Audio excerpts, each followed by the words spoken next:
पौड़ी गढ़वाल में आयोजित रैली में लोगों को संबोधित करते हुए उत्तराखंड के मुख्यमंत्री पुष्कर सिंह धामी ने कहा, देश की इतनी पुरानी पार्टी, इतने सालों तक देश पर राज करने वाली कांग्रेस पार्टी की हालत में क्या हो गई है। उनके पास कोई विजन ही नहीं है। कांग्रेस कहती है कि हम मुस्लिम पर्सनल लॉ का नियम लागू करेंगे, सत्ता इनको मिल नहीं सकती। इनका मिशन अपना अस्तित्व बचाने का है। जब भी इनको सत्ता में आने का मौका मिला है, इन्होंने अपनी तिजोरियां भरने के अलावा कोई काम नहीं किया। तरफ कांग्रेस का घोषणा पत्र आता है तो पिछली बार अभी अनिल जी कह रहे थे, पिछली बार जब विधानसभा का चुनाव हो रहा था तो उस समय कह रहे थे कि उत्तराखंड में हमारी सरकार बनेगी तो हम क्या करेंगे, मुस्लिम यूनिवर्सिटी बनाएंगे। भाई ये देवभूमि में वो कहते हैं कि मुस्लिम यूनिवर्सिटी बनाएंगे, और अब की बार कहते हैं कि मुस्लिम पर्सनल लॉ बोर्ड के जो नियम है उसको हम लागू करेंगे नई सरकार अगर हमारी बनती है तो। ना तो क्या कहते हैं वो, ना नौमन तेल होगा, ना राधा नाचेगी। भाई बहनों, सरकार बनने की दूर दूर तक कोई उम्मीद तो छोड़िए, जितनी सीटें हैं उसकी भी 1/3 हो जाने वाली है।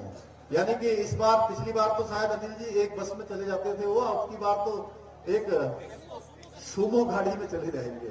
सुमो गाड़ी में इस बार इतने सांसद उनके होंगे।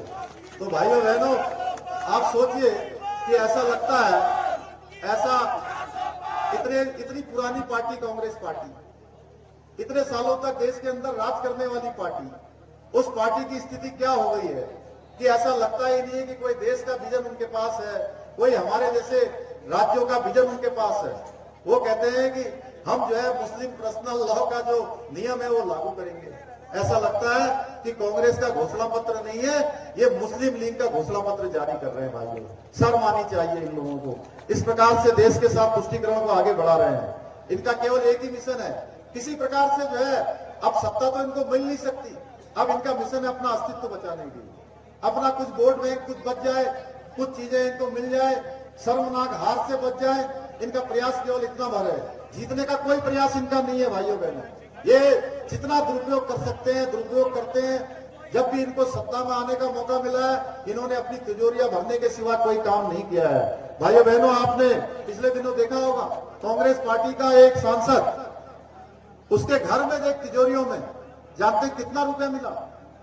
350 करोड़ रुपए तिजोरियों में भरे हुए मिले। भाइयों बहनों, ये इसलिए कहते हैं कि मोदी जी को हटाओ, मोदी जी को मिटाओ। इससे आप अंदाजा लगा सकते हैं कि एक सांसद के घर में इतना काला धन है, तो ये जो परिवारवादी जो दल हैं, इन्होंने जनता से कितना रुपया लूटा होगा, कितनी देश के अंदर लूट की होगी।